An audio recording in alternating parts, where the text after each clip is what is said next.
साथियों, मैं प्रदीप सेन हिंदी का विद्यार्थी आपका स्वागत करता हूं आपके अपने हिंदी परिवार से education point by Pradeep Sen. कैसे हैं आप सभी लोग। और आज हम लोग गुण स्वर संधि पर चर्चा करेंगे। कल इससे पहले मैंने आपको दीर्घ स्वर संधि क्लियर कराई थी और उससे पहले मैंने संधि का आपको परिचय दिया था, संधि और संधि विच्छेद, संधि के प्रकार, संधि के भेद के विषय में बताया।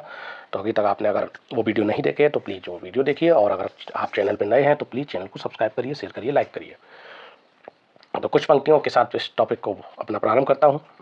और पंक्तियाँ आज ऐसे महान कवि शिव मंगल सिंह सुमन की कुछ पंक्तियाँ मुझे याद आ रही हैं, जो ऐसे उन विद्यार्थियों के लिए हैं जो लगातार मेहनत में लगे हुए हैं। तो पंक्तियाँ निवेदित करता हूँ और उसके बाद अपने टॉपिक को प्रारंभ करूँगा। पंक्तियाँ हैं, तूफानों की ओर घुमा दो नाविक निज पतवार, तूफानों की ओर घुमा दो नाविक निज पतवार, आज सिंध ने विष उगला है, लहरों का यौवन मचला है, आज हृदय में और सिंधु में साथ उठा है ज्वार, तूफानों की ओर घुमा दो नाविक निज पतवार। लहरों के स्वर में कुछ बोलो, इस अधड़ में साहस तोलो, कभी कभी मिलता जीवन में तूफानों का प्यार, तूफानों की ओर घुमा दो नाविक निज पतवार। और ये पंक्तियां बहुत इंपॉर्टेंट हैं। यह असीम निज सीमा जाने, सागर भी तो यह पहचाने, मिट्टी के पुतले मानव ने कभी न मानी हार, तूफानों की ओर घुमा दो नाविक निज पतवार। सागर की अपनी क्षमता है, पर माझी भी कब थकता है, जब तक सांसों में स्पंदन है उसका हाथ नहीं रुकता है, इसके ही बल पर कर डाले सातों सागर पार, नाविक तूफानों की ओर घुमा दो नाविक निज पतवार। तो कैसी लगी आपको ये पंक्तियां। आगे अपने टॉपिक को प्रारंभ करते हैं। टॉपिक हमारा गुण स्वर संधि है और इस टॉपिक में हमें गुण के विषय में थोड़ी सी जानकारी, इससे पहले दीर्घ के विषय में हम लोग थोड़ी सी चर्चा करेंगे। दीर्घ हम लोग पढ़ चुके हैं। तो दीर्घ में हमने क्या पढ़ा था, दीर्घ स्वर संधि में हमने क्या पढ़ा था, दीर्घ स्वर संधि हमने क्या पढ़ा था उस पर चर्चा करते हैं। थोड़ा सा पीछे चलेंगे, उसके बाद हम क्लियर करेंगे अपने गुण स्वर संधि वाले अध्याय को। तो यहाँ पे मैं टॉपिक गुण स्वर संधि पे थोड़ी सी हाईलाइट करूँगा। गुण स्वर संधि में क्या था भाई, इसमें सीधी सी बात है कि भाई आ, इसकी पहचान क्या थी, दीर्घ आ, दीर्घ ई और दीर्घ ऊ और दीर्घ री, जहाँ पर भी ये आपको मात्रा के रूप में दिखाई दें तो समझ जाइए कि वह संधि दीर्घ स्वर संधि होगी। और इसमें एक खास बात है, ये अपनों के साथ अपनों का मेल है भाई, ये अपने परिवार में ही कार्य करते हैं, ये अपने परिवार में ही कार्य करते हैं। आ के साथ आ, ई के साथ ई और ऊ के साथ ऊ, ऊ के साथ ऊ का मेल और री के साथ री का मेल ही, ये अपने परिवार में ही जो संधियां हैं अपने परिवार के सदस्यों के साथ ही मेल कर रहे हैं। इसीलिए ये दीर्घ स्वर संधि यानी बड़ा बना रहे हैं, छोटे छोटे बड़े को बड़े की ओर जा रहे हैं। तो ये है दीर्घ की पहचान। और अब बात करते हैं हम लोग गुण स्वर संधि की पहचान की। तो यहाँ पे देखिए, आ के साथ आ मिला, ई के साथ ई मिला। अब क्या करेगा, जो आ है, आ सबका काम करेगा, यानी आ जो है वो सबके साथ आएगा। अगला है गुण, दीर्घ जब हो गया यानी बड़ा हो गया, अब उसमें किसकी, गुण की बारी है। अब गुण आएंगे, है ना। गुण के बाद वृद्धि, जब गुण आएंगे तो वृद्धि होगी, वृद्धि होगी फिर उसके बाद यड़ और उसके बाद अयादि। तो आ सबके साथ आएगा, आ सबके साथ आएगा। यहाँ पर देखिए गुण स्वर संधि पे चर्चा हम लोग करते हैं, इसको ध्यान रखना है। गुण स्वर संधि, गुण स्वर संधि, गुण स्वर संधि पे चर्चा करेंगे। ये स्वर संधियों का हम लोग दूसरा भाग, स्वर संधि 5 प्रकार की, इसमें दूसरा है गुण स्वर संधि। गुण की बात क्या है कि इसकी पहचान की अगर हम बात करें, पहचान क्या है, गुण स्वर संधि की पहचान क्या है, तो इसकी पहचान है, इसमें क्या क्या आएगा, इसमें आपका देखिए वहाँ पर आ आया था, ई आया था, ऊ आया था और री आया था। तो यहाँ पर क्या आएगा, इसमें एक ए, यानी ए का मतलब यहाँ पर मात्रा के रूप में ये आएगा, और यहाँ ओ, ये भी मात्रा के रूप में आएगा, एक मात्रा। तो देखिए दीर्घ लघु ए और लघु ओ, ये है तो ये दीर्घ ही, लेकिन यहाँ एक मात्रिक, दोनों हम कह सकते हैं कि दोनों एक मात्रा वाले आएंगे, आई और औ। और इसके अतिरिक्त अर की ध्वनि आएगी, अर की ध्वनि आएगी। तो ये 3 इसकी पहचानें हैं। 3 पहचान है क्या कि यहाँ पर आपको एक मात्रा के रूप में अगर ये आपको मिल रहा है या ये मात्रा आपको दिख रही है या अर की ध्वनि आ रही है तो समझ जाइए कि वो संधि गुण स्वर संधि होगी, है ना। और ये बनेगी कैसे, तो भाई बनेगी कैसे, मैंने अभी बताया था, अभी अपने अपने परिवार में संधि हो रही थी, है ना। ई के साथ मेल, आ के साथ मेल, ऊ के साथ मेल हो रहा था, और री का मेल री के साथ हो रहा था। अब ये काम खत्म हो गया। अब ये जो आ है, अब आ क्या करेगा, आ या दीर्घ आ क्या करेगा, यहाँ पर आ किसके साथ मेल मेल करेगा, अब ये विजातीय संधि हो जाएगी, यानी अब एक समान परिवार में नहीं, अब ये जो आ है वो इसके साथ रह चुका है, अब ये क्या करेगा, अब सबका साथ सबका विकास के काम करेगा ये, यानी आ जो है वो किसके साथ, अब ई के साथ मेल करेगा, आ ई के साथ मेल करेगा, ये ए मेल करेगा तो आई का निर्माण करेगा। या यहाँ पर दीर्घ आ भी हो सकता है, दीर्घ आ भी हो सकता है, और आपका लघु आ भी हो सकता है। यहाँ दीर्घ ई भी हो सकती है और लघु ई भी हो सकती है। ऐसे ही इसकी अगर हम बात करें तो यहाँ पर भाई आ देखिए यहाँ भी आया तो आ यहाँ भी आएगा, ये आ सबके साथ चलेगा, लास्ट में अव तक चलेगा।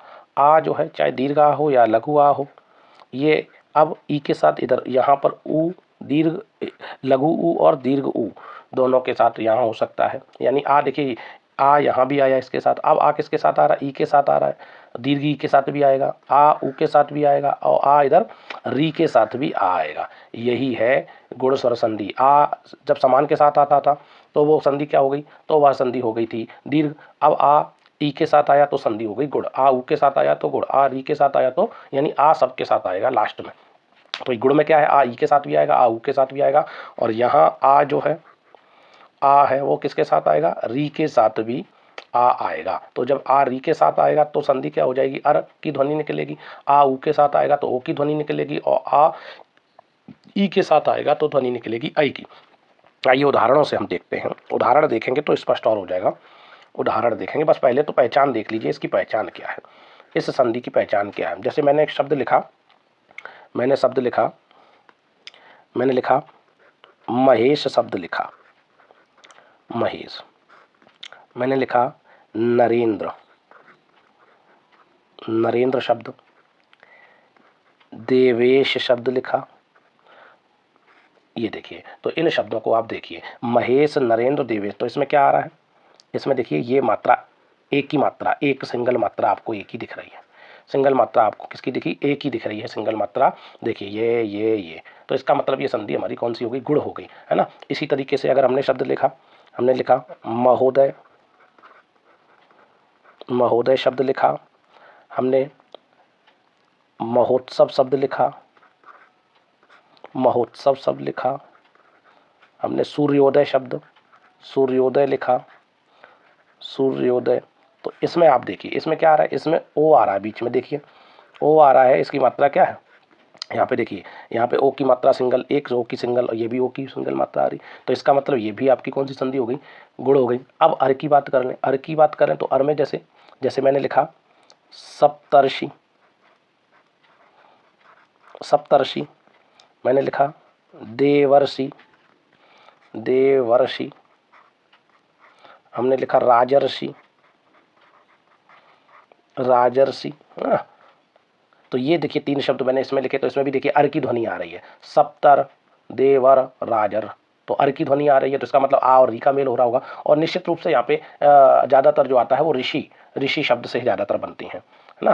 और तो ये आपने देखा कि ये अर की ध्वनि है, तो ये भी दीर्घ गुण स्वर संधि हो गई। यहाँ ओ की सिंगल मात्रा है, ये भी आपकी गुण हो गई, और एक यानी तीन रूप से, एक की सिंगल मात्रा, ओ की सिंगल मात्रा और अर की ध्वनि आए तो समझ जाइए संधि कौन सी हो जाएगी बच्चों, गुण स्वर संधि हो जाएगी। आइए इनका हम करते हैं विग्रह, हम विग्रह करते हैं। विग्रह कैसे करना है, विग्रह हम लोग चर्चा करते हैं इसके विग्रह की।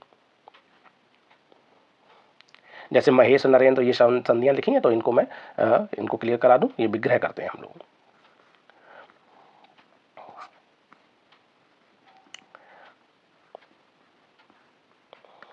ये देखिए इनको विग्रह हम लोग कर लेते हैं। विग्रह में सबसे पहले हम महेश शब्द का विग्रह करेंगे, फिर उसके बाद नरेंद्र का करेंगे, फिर देवेश का करेंगे। इसी तरीके से हम लोग विग्रह करने वाले हैं।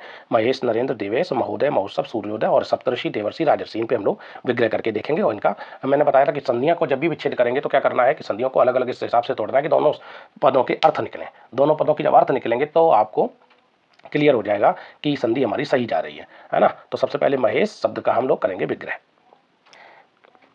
जैसे शब्द लिखा है महेश शब्द संधि लिखा है, ये संधि शब्द है। अब इसको हम जब तोड़ेंगे तो इसका विकल्प क्या होगा, मह की मह, या दूसरा आएगा ईश। ईश शब्द का मतलब मालिक मैं बता चुका हूं। तो यहां पर देखिए, यहां क्या आया आ, इसमें क्या आया आ, और यहां क्या आया ई। तो ई और आ का जो मेल है वो क्या कहलाया, यहाँ पर ये देखिए ई और आ जो मिला है वो किसको इंडिकेट कर रहा है, ए को, ए को इंडिकेट कर रहा है। आ और ई मिलकर क्या बनाए, ए। अब यहाँ पर दूसरा अगर हम बात करें महेश, जैसे शब्द लिखा नरेंद्र, नरेंद्र, तो इसमें भी क्या आ जाएगा, नरा तो होगा नहीं, अर्थ नहीं निकलेगा, तो नरा नहीं हो सकता, तो क्या होगा, नरा नहीं होगा तो क्या होगा, नर होगा, नर। और दूसरा खंड निकलेगा इंद्र, इंद्र कोई शब्द नहीं होता तो इंद्र होगा। इसमें देखिए क्या है, यहाँ क्या आया, आ आया। अब आप लोग कह रहे हैं भैया रा है यहाँ, तो आ कैसे आ गया, तो भैया रा का जब विग्रह आप करोगे, विच्छेद करोगे, तो रा कैसे निकलेगा, रा हलंत और आ, तो आ मिला आपको, है ना। तो इस तरीके से देखना है हमें। और इधर हमारा जो क्या है, उत्तर पद में क्या मिला हमें, उत्तर पद में ई मिला। तो आ और ई का मेल क्या होगा, ये भी ए का निर्माण करता है, आ और ई का मेल भी ए का निर्माण करता है ना। ऐसे ही महेश मैंने शब्द लिखा, नरेंद्र हो गया, मैंने महेंद्र शब्द लिखा या राजेंद्र शब्द लिखा, राजेश लिख दिया, राकेश लिख दिया, रमेश लिख दिया, राजेश शब्द लिखा है तो राजेश में क्या हो जाएगा, राज, राज भी हो सकता है और राजा भी हो सकता है, दोनों आ सकते हैं इसमें, राज और राजा दोनों आ सकते हैं, राज और राजा। और इधर क्या आएगा, ईस। आ के साथ ई का मेल हो रहा है, छोटे आ के साथ ई का मेल हो रहा है, तो ये भी वही है। जैसे मैंने लिखा, बहुत इंपॉर्टेंट संधि है रमेश, रमेश शब्द बहुत बार पूछा गया, तो रमेश का कैसे विग्रह होगा, तो इसमें ध्यान रखना रम नहीं आएगा, रमा आता है। रमा मतलब, रमा कहते हैं लक्ष्मी जी को, अर्थ है, और रमा धन ईस। तो ये देखिए रमेश शब्द का हुआ। और रमेश किसको कहा जाता है, ये विष्णु का पर्यायवाची है। भगवान विष्णु को क्या कहते हैं, भगवान विष्णु को रमेश कहते हैं। और रमा किसको कहते हैं, रमा लक्ष्मी जी को कहते हैं। पर्यायवाची का भी बहुत महत्वपूर्ण स्थान है, लक्ष्मी जी को कहते हैं, है ना। ऐसे मैंने लिखा राकेश शब्द लिखा, राकेश, बहुत सारे उदाहरण से मैं समझाने की कोशिश कर रहा हूँ। अब राकेश में भी देखिए एक एक मात्रा आ गई, तो इसका भी विग्रह करेंगे तो कैसे होगा, इसका विग्रह करेंगे तो कैसे होगा, इसमें राक, राक का कोई अर्थ नहीं होता, राका शब्द आता है, राका धन ईस, राका प्लस ईस, तो राकेश हो गया। राका क्या है, राका कहते हैं चंद्राणी को, चंद्राणी को कहते हैं, चंद्र की पत्नी चंद्राणी। और राकेश किसको कहते हैं, ये चंद्रमा का पर्यायवाची है। तो पर्यायवाची बहुत महत्वपूर्ण स्थान रखते हैं। तो चंद्राणी को कहते हैं, और ईस मतलब मालिक। तो राका चंद्राणी के जो ईस हैं, मालिक हैं, स्वामी हैं, वो क्या हुआ, चंद्रमा हो गया। तो ऐसे ही महेंद्र शब्द आ जाती है, महेंद्र शब्द का विच्छेद करते हैं, महेंद्र, तो क्या हो जाएगा, महेंद्र का महाधन इंद्र, और महाधन इंद्र, और जैसे ये जोड़ेंगे तो क्या बनेगा, महेंद्र शब्द बनेगा, महेंद्र शब्द बनेगा। तो इस तरीके से देखिए आ और ई का मेल हो रहा है, यहाँ भी देखिए आ और ई का मेल हुआ, यहाँ भी आ, इधर देखिए आ और ई का मेल हुआ है। तो ये देखिए आप, आ और ई के मेल से ही किसका निर्माण हुआ है, ए का निर्माण हुआ है। ये सभी में क्या निकल के आ रहा है, आई निकल के आ रहा है। तो ये देखिए, इसका स्क्रीनशॉट ले लीजिए और आगे बढ़ते हैं हम लोग। ये हमारा कौन सा नियम हो गया, ए वाला। यानी ए वाला कैसे हुआ, ए कब बनेगा, जब आ और दीर्घ आ हो चाहे लघु आ हो, और इसके साथ चाहे दीर्घ ई हो या लघु ई हो, दोनों से क्या बनना है, बनाना क्या है उनको, ए बनाना है। ठीक है, अगला देखेंगे। अब हम लोग बात करेंगे औ की, औ की बात करते हैं। दूसरा इसी का गुण का क्या है भाई, ओ कैसे बनेगा, तो ओ का निर्माण कैसे हुआ है, ओ का निर्माण कैसे हुआ, आ या दीर्घ आ या दीर्घ आ के साथ क्या आएगा, आ और दीर्घ आ के साथ लघु ऊ या दीर्घ ऊ आएगा, तब ओ का निर्माण। और ओ किस रूप में आएगा, ओ खड़ी पाई और एक मात्रा के रूप में आपका ओ दिखेगा, है ना। तो यहाँ पर देखिए इस तरीके से हमें इसको भी, जैसे मैंने बहुत सारे उदाहरण क्लियर कर दिए, उदाहरण इसके भी देखते हैं हम लोग। इसका उदाहरण क्या है, उदाहरण, इसके उदाहरण देखते हैं।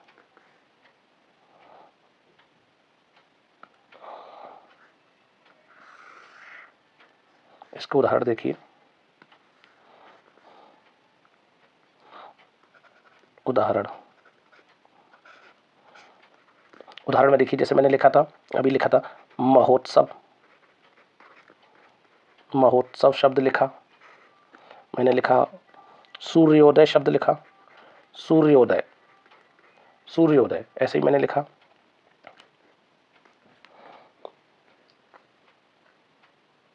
महोत्सव हो गया, सूर्योदय हो गया, इसी में महोत्सव, सूर्योदय और वीरोचित लिख लो, वीरोचित सही है, वीरोचित शब्द लिखा, वीरोचित हो गया। ऐसे ही अगर मैं लिखूं गंगोर्मी शब्द लिख लो, चंद्रोदय लिख दो, चंद्रोदय, चंद्रोदय, चंद्रोदय शब्द लिखा। तो ये देखिए इन शब्दों का विच्छेद करेंगे हम लोग। तो इसमें क्या करना है, इसका विच्छेद देखिए, इसका विच्छेद देखिए। महोत्सव, जैसे ये टूटेगा तो देखिए सबसे पहले पहचान हो गई, ओ की मात्रा आ गई, तो इसमें क्या आएगा, महा, मह कोई शब्द नहीं होता, और इधर क्या हो जाएगा, उत्सव शब्द नहीं होता, तो क्या हो जाएगा, उत्सव, उत्सव हो गया। तो यहाँ पे इसमें नियम क्या लगा, इसमें नियम क्या लगा, यहाँ देखिए ये आ है, ऊ है, आ मिला दीर्घ और ऊ मिला। ऐसे भी करके पूछ लेते हैं कि इसमें कौन सा नियम लग रहा है, आ दीर्घ आ और हिरस्व ऊ, है ना। और इसमें देखिए, इसमें सूर्यो नहीं होता शब्द, क्या होगा, सूर्य, और इधर क्या हो जाएगा, दय नहीं होता तो उदय होगा। तो इसमें क्या लगा, इसमें देखिए आ निकल रहा है, कुछ नहीं निकल रहा है, तो लघु आ और इधर ऊ। इधर देखिए वीर में वीरो नहीं होता ना वीरा होगा, क्या होगा, वीर धन, वीर धन। उचित नहीं होगा ना चित होगा, तो क्या होगा, उचित होगा। जो वीर को उचित है, वीर के लिए उचित है, वो वीरोचित हो गया। आ, और इसमें भी लघु ऊ, इधर करेंगे तो इसमें क्या हो जाएगा, चंद्रा नहीं होता, चंद्र शब्द आएगा, चंद्र धन उदय, दय नहीं होता, चंद्र धन उदय, तो क्या हो जाएगा, इसमें भी आ और ऊ शब्द आ गया, आ और ऊ शब्द आया है, आ ऊ। देखिए यहाँ दीर्घ आया था और यहाँ पे लघु ऊ आया, यहाँ दोनों लघु हैं, दोनों लघु हैं, तो आ और ऊ हो चाहे कुछ भी हो। ऐसे ही अगर मैं शब्द और लिख दूँ एक, जैसे मैंने लिखा गंगोर्मी लिख लो, गंगोर्मी, गंगोर्मी शब्द इंपॉर्टेंट है, गंगोर्मी शब्द लिखा हमने, गंगोर्मी, गंगोर्मी शब्द लिखा, तो इसका विग्रह क्या होगा, गंगा, गंगा धन उर्मी नहीं होता तो ऊर्मी शब्द आएगा, गंगा धन ऊर्मी। ऊर्मी क्या होती है, ऊर्मी लहर को कहते हैं, लहर का पर्यायवाची है, ऊर्मी लहर है। तो यहाँ पे देखिए क्या मिला, नियम क्या बना, यहाँ पे नियम क्या बना, दीर्घ आ आया पहले और फिर क्या आया, दीर्घ ऊ आ गया, तो ये नियम लग गया इसमें, है ना। ऐसे ही बहुत सारे शब्द हैं, जैसे महोत्सव लिख दो, जलोर्मी लिख दो। जलोर्मी अगर मैंने लिखा तो इसका विग्रह आप लोग विच्छेद करिए और कमेंट बॉक्स में इसके आंसर दीजिए, जलोर्मी है। ऐसे ही महोत्सव शब्द है, महोत्सव हो ही चुका है। ऐसे ही महोर्मी लिख लो, महोर्मी शब्द लिखा, तो इनके विच्छेद आप लोग कमेंट बॉक्स में ज़रूर दीजिए, तो मुझे लगेगा कि आपको ये समझ में आई हैं संधियाँ, है ना। तो इस तरीके से हमने क्या कर लिया, हमने ओ वाला नियम भी कंप्लीट कर लिया। अब हमारा रह गया आर, यानी हमने क्या किया, ए वाला कंप्लीट कर लिया और ओ वाला कंप्लीट कर लिया है, ये दो हो गए। अब हमारी बारी किसकी है, अर की, अर की। तो अर कब बनता है, इस पर हम लोग चर्चा करने वाले हैं, स्क्रीनशॉट ले लीजिए इसका तब तक। ठीक है, अब हम लोग बात करेंगे गुण संधि का तीसरा जो नियम था, क्या था, तीसरे नियम में क्या था, अर की ध्वनि आनी चाहिए। भाई अर की ध्वनि कब आएगी, अर की ध्वनि जब आएगी जब आ, अभी देखिए सबके साथ आ चल रहा है, आ के साथ री मिलता है तो किसकी ध्वनि आएगी, तो अर की ध्वनि आ जाती है। आ के साथ री मिलेगा तो किसकी ध्वनि आएगी, अर की ध्वनि आने वाली है। तो यहाँ देखिए क्या करना है, जैसे मैंने अभी लिखा था, मैंने शब्द लिखा था राजर्षि, राजर्षि शब्द लिखा, मैंने लिखा देवर्षि, देवर्षि शब्द, राजर्षि हो गया, देवर्षि हो गया, महर्षि लिख दीजिए। अधिकांशतः ऋषि वाला ही महर्षि अर की ध्वनि आ रही है, देवर्षि। ऐसे सप्तर्षि लिखा, सप्तर्षि। ये देखिए एक शब्द और लेकर आऊँ, इधर लिख दे रहा हूँ उसको मैं, यहाँ पे चलिए है जगह तो यहीं लिख दे रहा हूँ, शीतर्तु, शीतर्तु, शीतर्तु। बहुत इंपॉर्टेंट है ये लास्ट वाला, इंपॉर्टेंट है, कई बार पूछा गया, मोस्ट इंपॉर्टेंट, शीतर्तु। तो इनका विग्रह हम लोग करके देखेंगे, विग्रह क्या है भाई, इनका विग्रह देखिए। तो राजर्षि क्या है, जैसे इसका विग्रह करेंगे तो भाई पहले खंड में क्या आना चाहिए, दीर्घा भी आ सकता है, दीर्घा भी आ सकता है ना। तो दीर्घा या लघुआ, तो यहाँ पे राज और राजा, मैंने जब भी राजा वाले का राज शब्द आएगा तो राजा और राज दोनों बनते हैं, राज भी हो सकता है और राजा भी हो सकता है। तो राज या राजा, राजा धन, और देखिए अर की ध्वनि आएगी तो क्या दूसरा खंड क्या निकलना चाहिए, री निकलना चाहिए। तो यहाँ पे क्या आएगा, री, और जो भी लिखा होगा इस ये जो रा ऊपर चढ़ा ये किस में बदलेगा, री में बदलेगा, और ज्यों का त्यों वही लिखना है जिस पे ये लगा हुआ है सी, अर्षि नहीं सी आएगा यहाँ पे, ऋषि। ऐसे ही इसको देखेंगे तो इसमें क्या आएगा, देवा नहीं शब्द होता है, देव शब्द होता है, देव धन ऋषि, देव धन ऋषि हो जाएगा। ऐसे ही इधर महा, तो मह कोई शब्द नहीं होता तो महा शब्द आएगा, महा प्लस ऋषि, महा प्लस ऋषि। ऐसे ही इसमें देखिए सप्ता शब्द नहीं होता, सप्त शब्द होता है, सप्त प्लस ऋषि क्या हो जाएगा, सप्तऋषि हो जाएगा। बहुत इंपॉर्टेंट संधि है ये वाली, इसको भी ध्यान देना है। शीतर्त, शीतर्त तो शीत, शीत धन री निकला है, ये जो री जो ऊपर आपको ये रेफ दिख रही है ये री में बदलेगी तो क्या हो जाएगा, शीत धन, इसको री को ये लिख दिया और ये तू तो ज्यों का त्यों लिखा, शीत शीत ऋतु। बहुत इंपॉर्टेंट संधि है ये वाली, तो बहुत मोस्ट इंपॉर्टेंट इसको हम कहेंगे, इसको ध्यान रखना है। ये भी कई बार पूछी गई है, ये भी कई बार पूछी गई है और ये भी बहुत बार पूछी गई, तो इसको भी ध्यान रखना है। तो आपने ये गुण संधि कंप्लीट कर ली है। तो गुण संधि में क्या क्या आपने देखा, ए किससे बनेगा भाई, आ का सबके साथ चला, आ ई के साथ जुड़ेगा तो ए का निर्माण किया है ना। और दूसरे खंड में क्या देखा, आ ओ आया, ओ किसके साथ जुड़ेगा भाई, आ के साथ जुड़ेगा, चाहे दीर्घ हो चाहे लघु हो, इसमें ऊ के साथ जुड़ा तो ओ का निर्माण किया। और तीसरे खंड में क्या देखा, जो री बनेगा इसमें अर की ध्वनि आई, और अर की ध्वनि आएगी तो क्या, अर कैसे होगा, आ और इधर क्या आएगा, री आएगा। तो इस तरीके से ये, अगर इसकी पहचान की बात करें, पहचान क्या है, इसकी पहचान क्या है, इसकी पहचान जो है यहाँ पर शब्द में बीच में आपको एक ही मात्रा दिखेगी।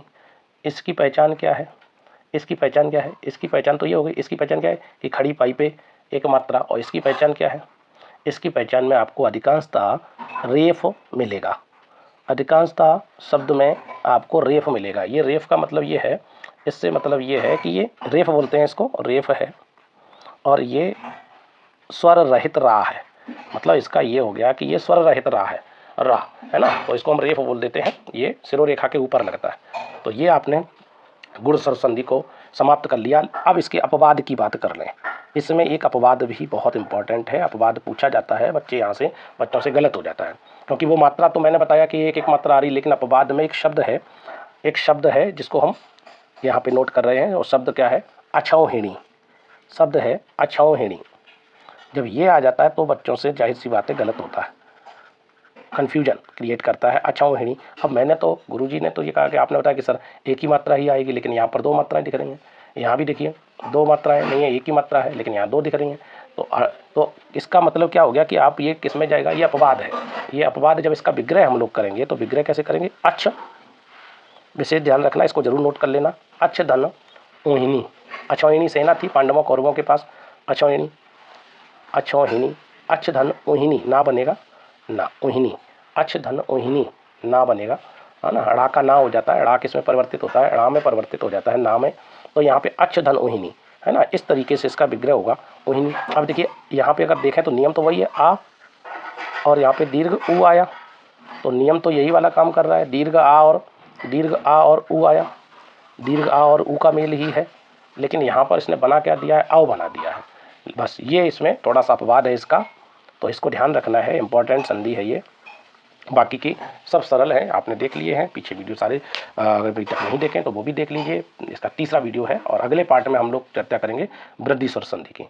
और अभी तक अगर आपने हमारा चैनल सब्सक्राइब नहीं किया है तो प्लीज़ सब्सक्राइब करिए, शेयर करिए, जिससे और भी विद्यार्थियों को उसका लाभ मिल सके। तो बने रहिए हमारे साथ, तब तक के लिए नमस्कार, धन्यवाद, जय हिंद, जय भारत।